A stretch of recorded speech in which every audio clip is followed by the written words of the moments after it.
कान्हा गौशाला बरहज के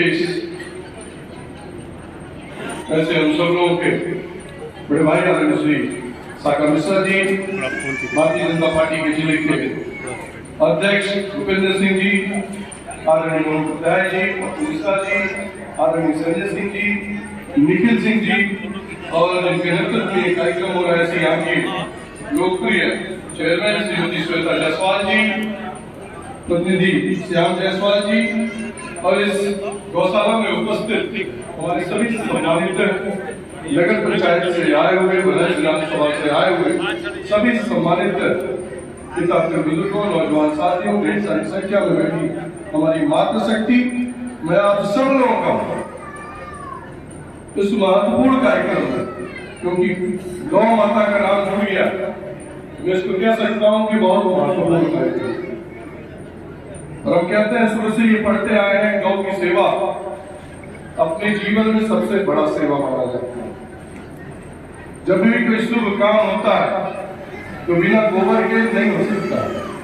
जब भी पूजा होता है तो मुझे लगता है किसी के घर में बिना उसके शुभारंभ नहीं होता।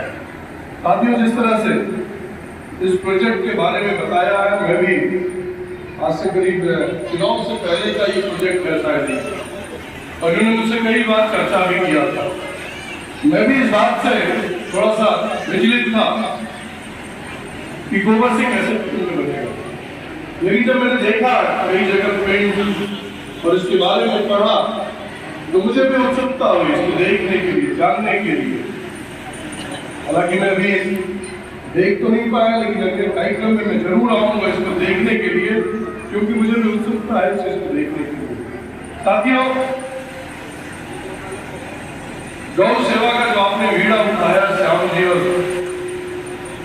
श्वेता जायसवाल जी, बहुत महत्वपूर्ण कार्य आपने, और जिस तरह से आपने बताया है अपने वक्तव्य में कि करीब 40 महिलाओं को इस समूह से जोड़ा गया।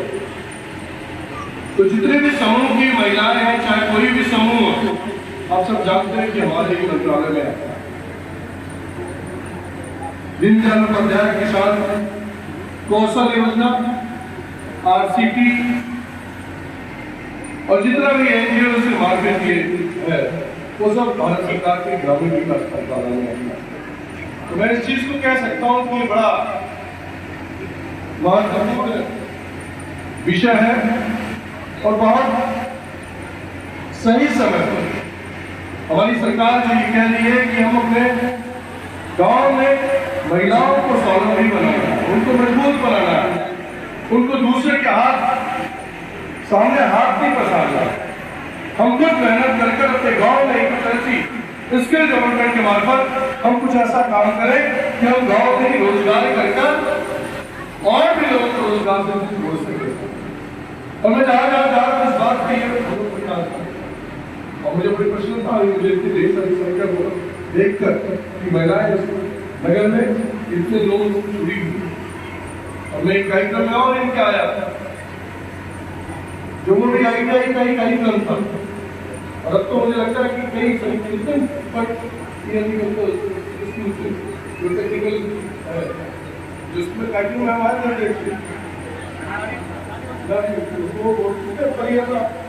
प्रशिक्षण करके निकालती है।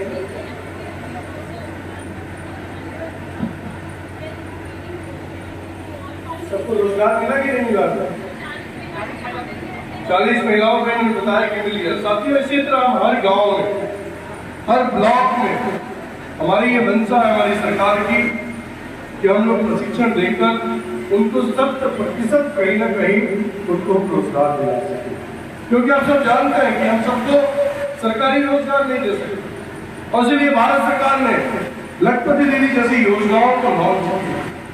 आज लखपति दीदी का मॉडल आप अगर समझेंगे, पढ़ेंगे, जानेंगे, आदरणीय प्रधानमंत्री मोदी जी ने यह संकल्प किया है कि आने वाले साल के अंदर हम 1 लाख लखपति दीदी को मदद करेंगे। वो लखपति दीदी अचार बनाने वाले भी हो सकती हैं, वो लखपति दीदी सिलाई बुनाई के भी काम में आ सकती हैं, वो लखपति दीदी अपने गांव में बहुत सारे छोटे छोटे कार्य होते हैं उसमें कर वो सरकार उनको 10,000 रुपए, अगर वो लोग दे दिए फिर 20,000 दे दिए तो 50,000 दे दिए तो 1 लाख रुपए की सरकार व्यवस्था करेगी। और वो 1 लाख जब हो जाएगा, वो जिसकी महीने में साल में 1 लाख रुपए कमाएंगे, महीने में 10,000 रुपए, उनको हम उपलब्ध करेंगे। और यही हमारा मॉड्यूल है और ये बड़ा सक्सेस है। पिछले 5 वर्षों से ये चल रहा है और मोदी जी ने प्रतिज्ञा लिया कि आने वाले समय में हम इससे और भी ज्यादा, अगर जो आप लोग उसमें रुचि लेंगी उससे और भी ज्यादा हम लोग इसको करने का काम करेंगे। साथियों, श्वेता जायसवाल जी ने आदरणीय विधायक जी से बहुत चीज मांग की अपने तो ब्राह्मण से मांगना तो उतना आसान काम नहीं है। क्यों?